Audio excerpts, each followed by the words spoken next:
Valahogy én is így néztem ki reggel, amikor fel kellett kelni.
Szarvasvölgyből, és annyira evidens lenne, hogy itt mész tovább ezen a tök jó kis úton, de nem amúgy, itt a fűbe be kell jönnöd, hát lehet, hogy addigra meg kitapössek, mire te jössz, nem tudom, és itt, ide kell bemenni.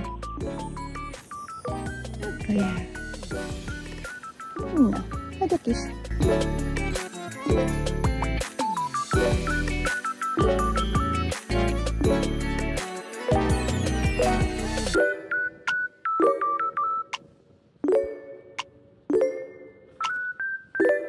Szia! Hello! Szia!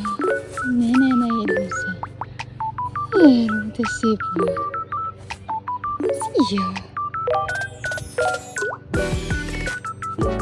Köszönöm, hogy idejöttél! Na, itt a pecsét, hol a pecsét játékunk következik. Jössz itt a kéken, itt van ez a kis busz megálló. És ott van a kék jelzés nyilacskával,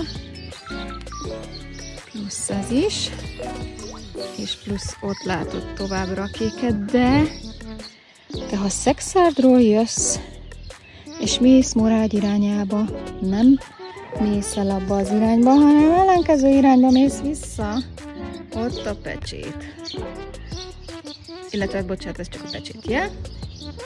És ott lesz a pecsét a mini ABC falán. Oda tessék menni.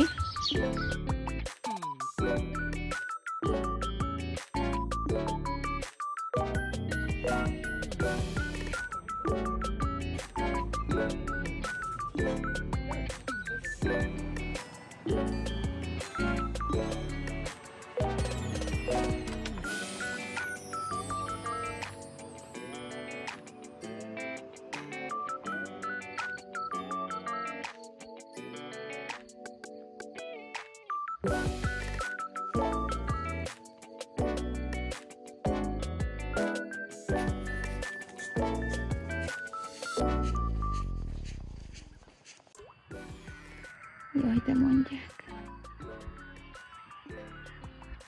Cukik. Na, hellóztuk.